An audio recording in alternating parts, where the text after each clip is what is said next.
अस्सलाम वालेकुम। आज हम बनाएंगे एक रेमेडी के साथ ये रेसिपी भी है और रेमेडी भी है। रेमेडी इस तरह से है कि ये ज़ुकाम के लिए बहुत मुफीद चीज़ है। अगर आपके बच्चों को या आप लोगों को ज़ुकाम रहता है तो आप इसको सर्दियों में एक दफ़ा बना के ज़रूर खाएं। पूरी सर्दियां आप ज़ुकाम से महफूज रहेंगे। अच्छा, ये हैं काले चने, भुने हुए जो काले चने होते हैं उससे हम इसको बनाएंगे। और मैंने इसको 3 तरह से बनाया है। जो आपको तरीका अच्छा लगे आप उस तरह से इसको बना के आप लोग ख़ुद खाएँ, अपने बच्चों को खिलाएँ और सर्दियों में आप सर्दी से महफूज रहें।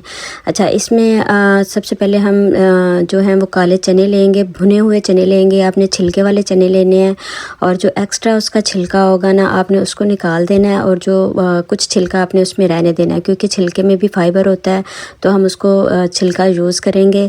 अच्छा, इसको आपने क्या करना है कि आपने इसको पीस लेना है। मैंने यहाँ पे आधा किलो चने लिए थे, आप अपनी मर्ज़ी से उसको कम या ज़्यादा बना सकते हैं। मैंने चनों को पीसा, लेकिन आप इसको पाउडर ना बनाइएगा, आप इसको दरदरा सा पीसिएगा। और क्योंकि अगर आप इसको पाउडर बना देंगे तो वो भी खाने में मुश्किल हो जाता है। यहाँ पे मैंने हाफ़ कप अलसी का लिया और उसको हम ड्राई रोस्ट करेंगे। अलसी ड्राई रोस्ट हो जाएगी तो उसके बाद हम अपने जो है नट्स उनको ड्राई रोस्ट कर लेंगे। मैंने बादाम, काजू, सनफ्लावर सीड्स और पम्पकिन सीड्स ये लिए मैंने। आप अपनी मर्ज़ी से क्वांटिटी कर सकते हैं कम या ज़्यादा। इनको मैंने ड्राई रोस्ट किया। जैसे ये ड्राई रोस्ट हो गए इसके बाद मैंने फूल मखाने जो होते हैं उनको लिया। हाफ़ कप ये फूल मखाने थे, इनको मैंने ड्राई रोस्ट कर लिया। और उसके बाद हम इन सब चीज़ों को ड्राई रोस्ट करने के बाद हम इनको पीस लेंगे। और इनको भी हम पाउडर नहीं बनाएंगे, हम इनको दरदरा सा पीसेंगे।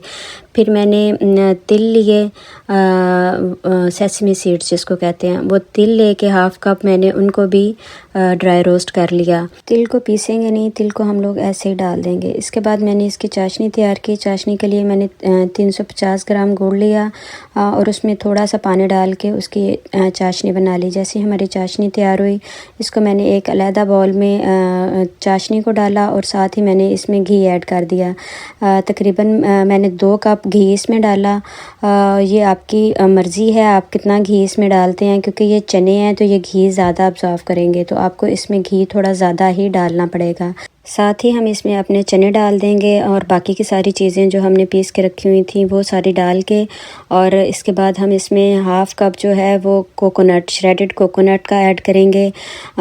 उसके बाद हम इसको अच्छे से मिक्स कर लेंगे। अगर आप गरम गरम को मिक्स करेंगे और इसको पिन्नी की शक्ल में आप इसको गरम गरम को लेके आएंगे तो आपके गोले बन जाएंगे।